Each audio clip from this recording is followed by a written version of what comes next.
we may have to. Do you see the slides that I pulled up? Yes, but that's.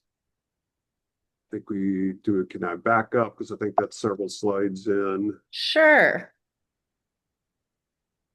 There we go.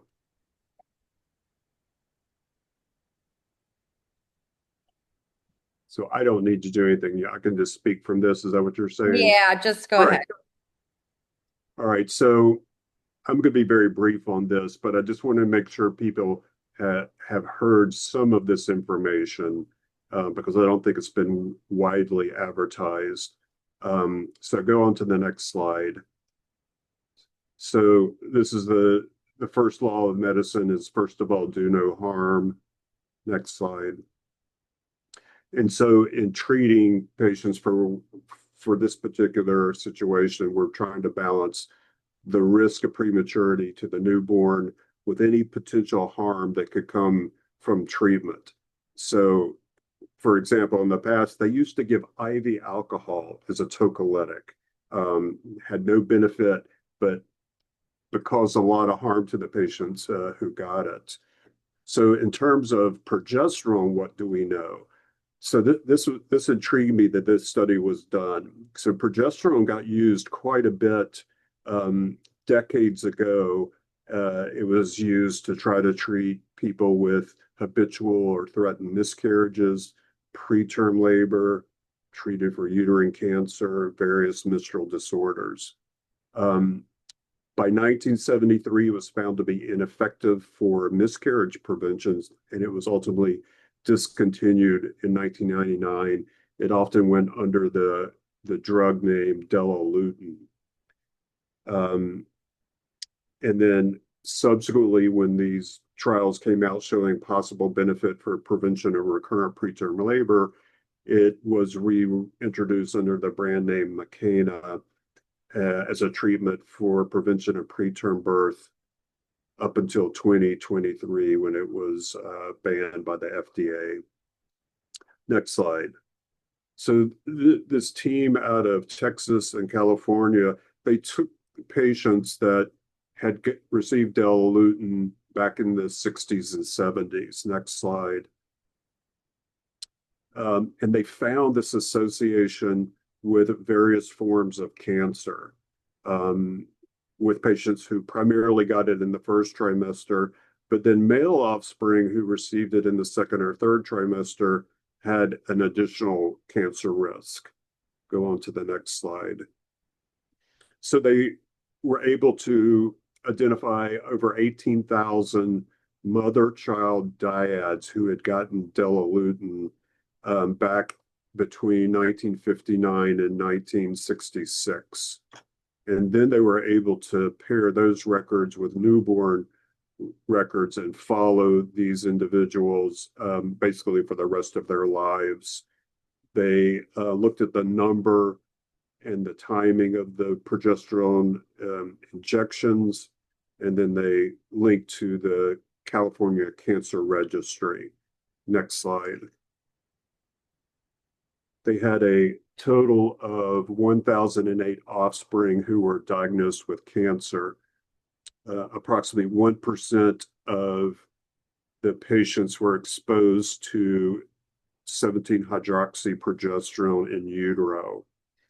And the exposure in the first trimester was associated with an increased risk of any cancer with a hazard ratio of 2.57. And then they showed more injections incurred more risk, and even exposure in the second, third trimester exposed additional risk to male offspring, but not female. And so at the bottom are just some of the hazard ratios for various cancers, colorectal, prostate, pediatric brain tumors, all increased by exposure to progesterone in utero. Next slide. So conclusion, just use caution when prescribing parenteral hydroxyprogesterone in early pregnancy, given its possible link with cancer in the offspring. Next slide. Well, this is when I heard this, I'm like, gosh, this sounds like a familiar story to me. And it is kind of familiar because we know that diethylstilbestrol, DES, was found to have a similar association. Next paragraph. So fetuses exposed to DES, a drug which was also given to try to prevent miscarriage, were found to have health effects. So for the mothers who took it, there was a slightly higher risk of breast cancer. For female fetuses exposed, there was an increase in this very rare clear cell adenocarcinoma of the vagina and cervix. They had other reproductive issues. Many of them had a higher risk of miscarriage, ectopic pregnancy, preeclampsia, preterm delivery, and this unusual teeth-shaped uterus malformation that many were born with. And even some of the male offspring were found to have some anatomic anomalies later in life. And then I didn't even know this until going back over this information. Even third generation exposures were found to have a 36% higher likelihood of ADHD and potential, though less confirmed, risk of reproductive issues. So this is kind of a story we've heard before. And then just last thing, what about betamethasone? Next slide. And maybe Dr. Gill can shed some light on this.